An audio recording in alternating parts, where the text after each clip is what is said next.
kept it stayed, first of all. Another thing about this, you keep it in that deep bank all the time? Yeah. Like that. It's leaning up against the wall like that. That's going to cause problems. Yeah. So we've got to come to another... Problem is I've never been able to find a hard shell case that will fit in. You've got to come to another way to store your bass. Okay. You can't have... You don't want this leaning up against the wall like that. Right. It's just causing problems. It's putting tension on this neck. Right. It's going to cause it to bow. Okay. Okay. We don't want. You know anybody that makes custom? We don't want it to get any worse. But I can tell you one thing that you might want to do if you have a closet that nobody goes to that you can store this in. I do. Where it would store, let's just say, straight up and down, vertical like this, straight up and down, with not leaning.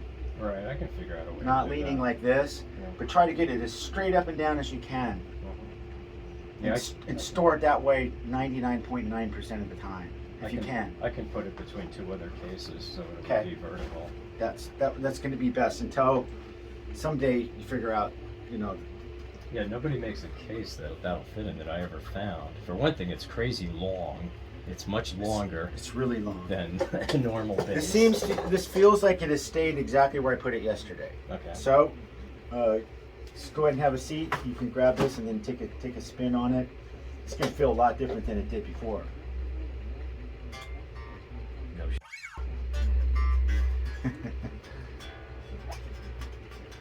Yeah, that's way better.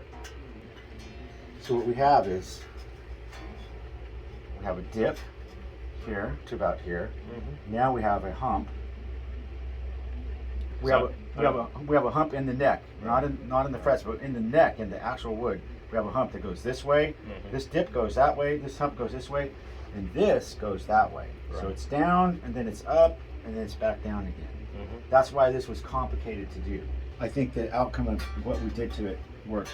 I don't play that far down the neck. I mean, if I'm playing with a bunch of other guys, I'm going to be playing low frequencies. Right down in the campfire area, campfire chords. Pretty much.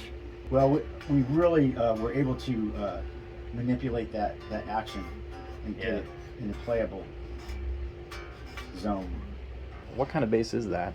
It's a Spalt Terminator bass by Michael Spalt. He's from Austria, and he had a shop in LA for many years.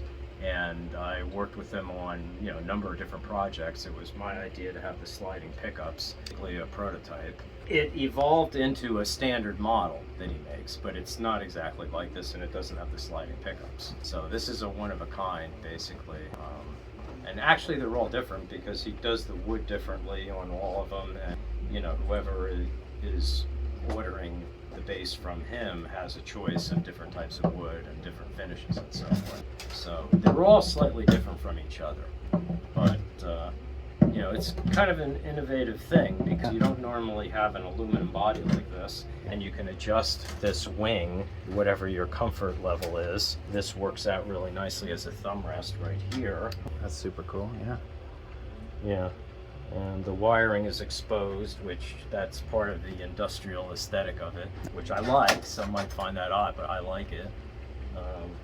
All the aluminum parts he makes himself. He's quite the artisan, I would say. Yeah, it's a cool bass. The thing I like about it most, though, is the sound of it through an amp. It has the most clarity of any bass I've ever owned. I own 12 basses currently. This is more clear sounding than any other bass, and the tone is very distinct. It has a growl to it. The aluminum, body, that's an integral part of how it sounds. So, it's unusual looking, but it's also unusual sounding, especially the lower notes. There's a lot more clarity there. Other basses, especially 5-string basses with a low B, those lower notes are not that distinct. With this bass, they are. It has much more clarity than you would normally get. And I attribute that to the aluminum body. Now, when you built this bass, did you pick those pickups, or how'd you come about getting those ones in particular? I didn't have any. I never liked the neck on a jazz bass. I can't wrap my head around it because I grew up with a precision bass. The very first bass I had was a 68 precision, then followed up by a 66 precision, and then for about 2 or 3 decades, I played all kinds of other basses. And then one day in the 80s, I woke up and said, you know what? If I don't buy my last precision bass ever now, I'll never be able to afford one. Well, because I watched the prices go up and up and up, and I remember when you could buy, you know, pre-CBS precision basses for $200, you know. And you know, when I was in college, that was, you know, anyone you want, $200, you know. In the '80s, it just pissed me off, and I was really put out about having to spend $1,500 for 59 precision. I wanted the oldest one I could get with a rosewood fingerboard. You know, it was the first year for a rosewood fingerboard.